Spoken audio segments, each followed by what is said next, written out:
Et maintenant? Heureusement, je ne connais pas la réponse, car si je savais ce que je ferais demain, ce ne serait pas drôle. La seule chose dont je suis persuadé, c'est que ce sera différent de ce que j'ai accompli jusqu'ici. J'ai passé les 20 premières années de ma vie professionnelle à imaginer, construire et réaliser des œuvres que beaucoup pensaient impossibles. Le plus grand défi que je me vois essayer de relever au cours des 20 prochaines années est de trouver des moyens créatifs pour redistribuer ce que j'ai eu la chance de recevoir. Je ne pense pas seulement à l'argent, bien que cela en fasse partie. Il est facile d'être généreux quand on a une grosse fortune, et tous ceux qui en ont devraient l'être. Mais ce que j'admire le plus, ce sont ceux qui montent en première ligne. Je n'ai jamais cherché à savoir pourquoi les gens donnent de l'argent, car leurs motivations sont souvent bien éloignées des apparences, et ce sont rarement de vrais altruistes. Pour moi, donner de son temps a beaucoup plus de valeur que de signer un chèque. J'ai appris que j'excelle dans au moins 2 domaines, surmonter les obstacles et motiver les meilleurs afin qu'ils se surpassent. Je sais que l'un de mes défis consistera un jour à utiliser mes talents avec autant de succès au service des autres que je l'ai fait jusqu'ici pour le compte de mes affaires. Mais ne vous méprenez pas, j'ai bien l'intention de continuer à monter des projets, de très grands projets. Chers amis, bonjour et bienvenue dans une nouvelle chronique de Ciné BDLité. Ce que je vous ai lu, c'est une partie de l'art de la négociation, l'autobiographie de Donald Trump, et c'est aujourd'hui ce dont nous allons parler. Lorsque l'on est sur une chaîne qui s'appelle Ciné BDLité, où l'on parle de cinéma, de bande dessinée, de littérature d'art en général, la première question à se poser, c'est est-ce que l'autobiographie est bien un style littéraire? Pour moi, l'autobiographie sert à 2 choses. En tous les cas, il y a 2 éléments nécessaires dans l'autobiographie. La première, c'est d'être une pièce historique. Voilà qu'un homme, une femme, en tout cas un personnage qui a beaucoup fait dans son temps, va écrire sa vie. À la fin de sa vie, nous la conter. Il va nous conter sa vie, mais également les événements qu'il y a eu autour, c'est-à-dire il va nous raconter un siècle. Prenons quelques autobiographies bien connues et nous verrons que ce sont des pièces historiques majeures. La première dont j'ai envie de vous parler pour cet exemple, c'est Jules César à la guerre des Gaules. Que saurions-nous de l'avènement de César, du passage de la République romaine à l'Empire romain s'il n'y avait eu ce livre? Ce livre est une autobiographie, mais plus que cela, c'est une pièce historique. La seconde, ce sont les mémoires de Louis XIV, notre bon roi, le roi Soleil. Que saurions-nous d'ailleurs des intentions de notre roi s'il n'avait pas écrit sa vie, s'il n'avait pas compté ses événements pour son fils? Il décida d'ailleurs de les brûler, c'est pour ça que nous n'avons qu'une partie. Son fils qui ne régnera jamais. Mais voilà donc que Louis XIV décide d'écrire vers la fin de sa vie à son fils pour si un jour il prend sa place, savoir pourquoi est-ce que son père a agi comme ceci ou comme cela et quels étaient les événements. Louis XIV ici nous raconte son siècle, c'est une pièce historique majeure. Il y a des contemporains aussi de nos contemporains qui ont écrit et qui décrivent parfaitement le XXe siècle, en tout cas tel qu'ils l'ont vécu, et pourquoi de leur combat politique. Prenons quelques exemples comme ceci. Simone Veil, Une vie. Là, elle va nous expliquer les camps de concentration, elle va nous expliquer son engagement politique au XXe siècle, elle va nous expliquer le Kosovo, elle va nous expliquer, bien sûr, la loi sur l'avortement. Et tout ceci nous raconte un siècle en France, une période de cette vie, une période de ce temps que peut-être beaucoup n'auront pas connu quand ils liront ce livre, des pièces historiques. Un autre exemple, et je m'arrêterai là, ce sont par exemple les mémoires de Georges Pompidou. Il a été président très peu de temps et il a écrit ses mémoires pendant qu'il était président par ailleurs pour décrire son rapport avec le général de Gaulle et quels étaient ses liens avec lui, quelles ont été leurs politiques, leurs dissensions, etc. Et donc c'est également une période entre 2 hommes qui nous expliquent un événement, un moment historique de France, c'est-à-dire celui du milieu du XXe siècle. L'autobiographie est donc nécessaire pour ce premier point, à savoir d'écrire en temps. Et puis l'autobiographie peut aussi devenir une œuvre littéraire à part entière. Et beaucoup de nos grands auteurs ont écrit des autobiographies. Pensons par exemple à Chateaubriand, mais on peut aussi penser à Proust, à L'ombre des jeunes filles en fleurs. C'est une autobiographie, il nous décrit aussi un temps, celui de la fin du 19e siècle et du début du 20e, mais c'est aussi une œuvre littéraire majeure. L'autobiographie peut donc devenir une œuvre littéraire. Et si l'on parle par exemple d'une écrivain plus récente, d'une autrice plus récente, on a Amélie Nothomb, Métaphysique des tubes, Stupeur et tremblement, etc., qui sont des autobiographies qui nous racontent aussi un temps, un passage de l'auteur, et qui sont des œuvres littéraires, parce que oui, Amélie Nothomb écrit des œuvres littéraires. Donc nous le voyons, l'autobiographie peut être classée parmi les œuvres littéraires, parmi les pièces historiques, et puis de temps en temps les œuvres littéraires. Alors, ça ne sera pas le cas de l'autobiographie de Donald Trump, c'est une pièce historique majeure, par contre ça ne sera pas une œuvre littéraire majeure. Le style est assez classique, assez succinct, je dirais, il n'y a pas de phrase pour ne rien dire, tout est coupé, il n'y a pas d'emphase, il n'y a pas, vous savez, un style particulier, il n'y a pas d'envolée lyrique, il n'y a pas d'envolée littéraire, seulement c'est une pièce historique et c'est en ce sens que j'ai décidé de la lire, que cela m'a plu, et comme nous sommes en pleine période des élections américaines et qu'en France on entend beaucoup parler, je me suis dit pourquoi ne pas se pencher sur ce personnage.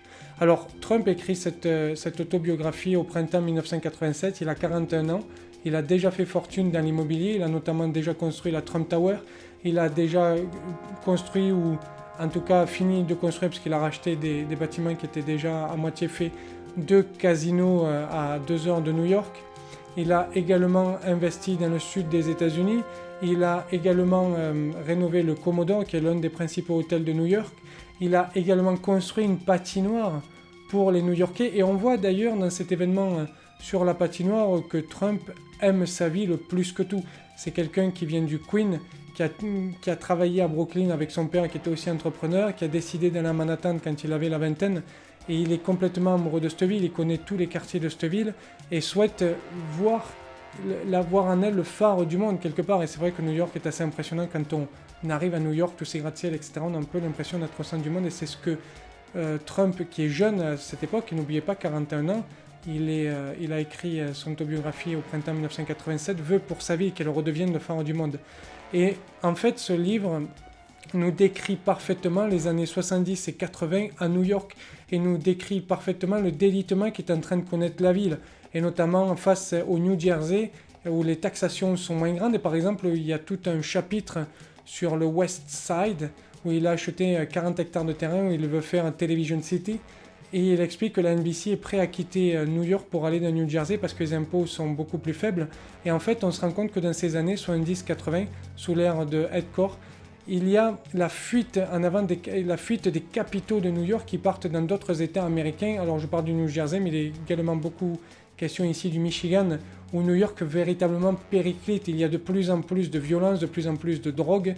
N'oubliez pas que c'est aussi le temps de la French Connection.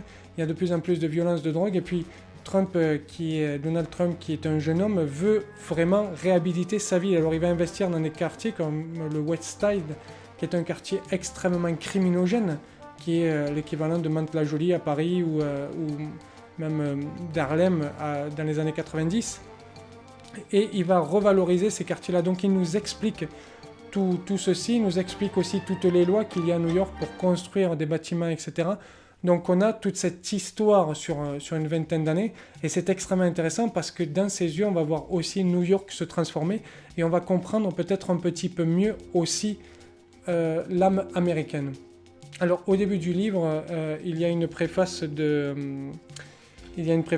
nom m'échappe, permettez que je regarde un petit peu, d'André Berkoff, et André Berkoff nous explique qu'en fait, si on doit lire ce livre, c'est juste pour comprendre le Trump président, et peut-être même le soutenir. Dans ce livre, bien sûr, on comprend le Trump président, c'est-à-dire que le Trump tel qu'il est aujourd'hui existait déjà lorsqu'il avait 41 ans, et c'était la façon aussi dont il concluait les affaires. Mais on va apprendre aussi beaucoup sur la personnalité de Trump, notamment son rapport aux femmes, son rapport aux ouvriers. N'oublions pas que Trump travaille sur les chantiers, c'est un entrepreneur. Il a commencé avec son père quand il avait une vingtaine d'années, et son père vraiment mettait la main à la pâte. C'est pas quelqu'un seulement qui donnait des sous pour faire tel ou tel bâtiment, il était avec les ouvriers aussi pour aider à la construction du bâtiment.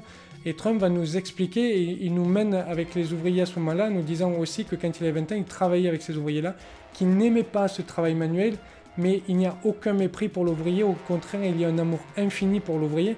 Et on le voit par exemple lorsqu'il y a un accident, quand ils sont en train de construire pour la Trump Tower 2000 places de parking, donc en souterrain, il y a une barre en métal qui fait une vingtaine de tonnes de mémoire qui tombe, et puis le contremaître l'appelle, lui dit voilà monsieur Trump, il y a la barre qui est tombée, ça a cassé la dalle, on va avoir un mois pour la refaire, etc. Et Trump de suite dit, il n'y a pas eu de blessés, il n'y a pas eu de mort, c'est le plus important, on verra ensuite pour la dalle.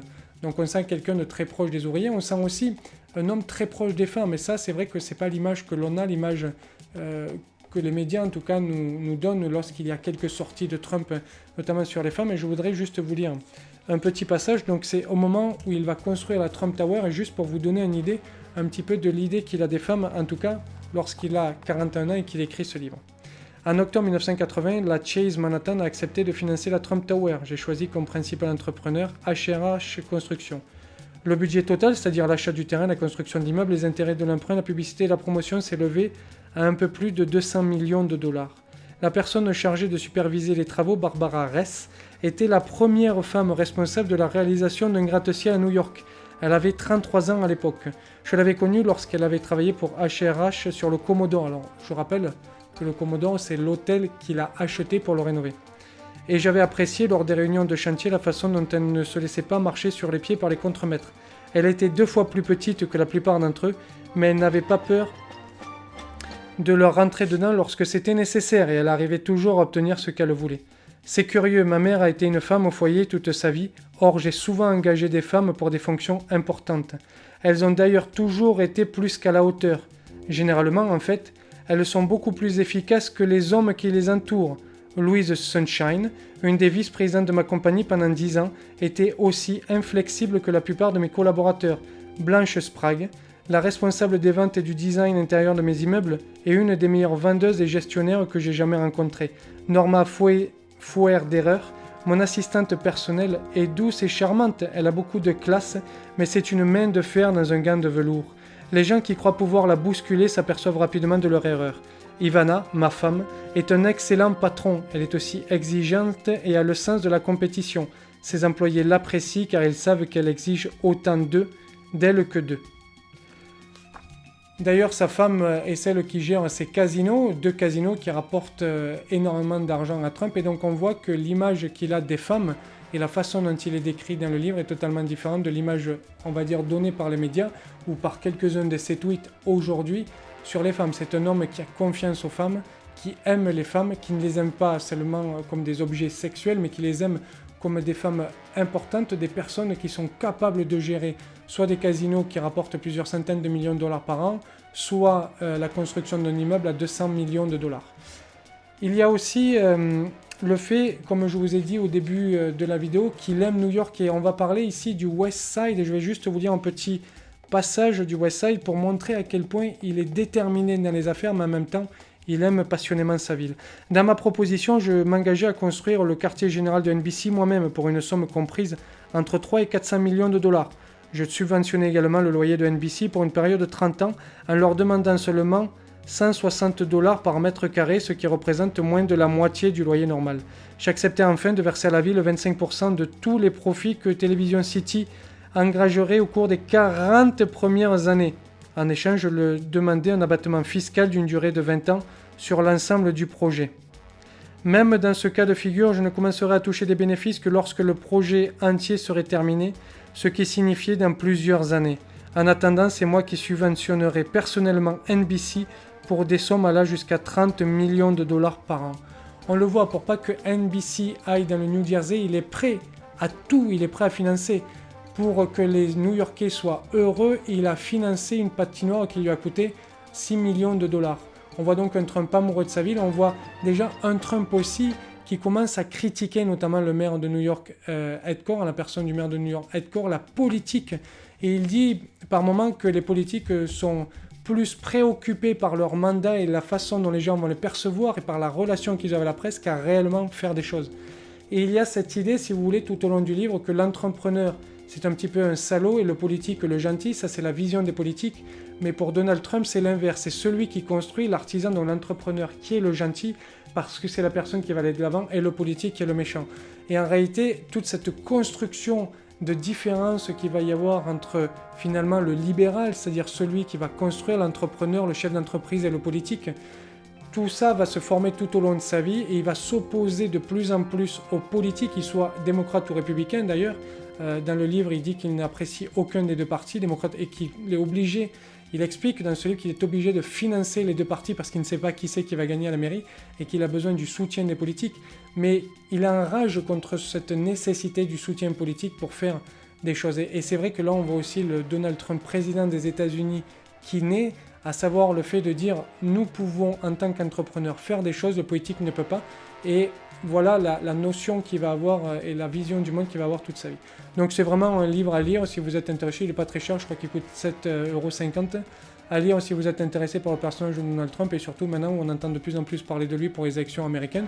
Donc moi j'étais curieux, il a écrit un livre autobiographique en 1987, et pour 7-5 ans je me suis dit pourquoi ne pas l'acheter puis voir un peu ce que Trump dit de lui-même. Alors il a eu plusieurs titres, donc aujourd'hui c'est l'art de la négociation, il est en vente sous l'art de la négociation, mais si vous voyez le livre Trump par Trump, excusez-moi, si vous voyez le livre Trump par Trump, c'est exactement le même, donc ça ne sert à rien de l'acheter en double, c'est exactement la même autobiographie. Je vous remercie de m'avoir écouté, je vous invite à vous abonner à la chaîne, à mettre un commentaire pour dire ce que vous avez pensé de la vidéo et si vous comptez acheter ce livre ou si vous l'avez lu, des commentaires sur ce livre. N'oubliez pas de mettre la petite cloche pour les notifications à venir. Merci et au revoir.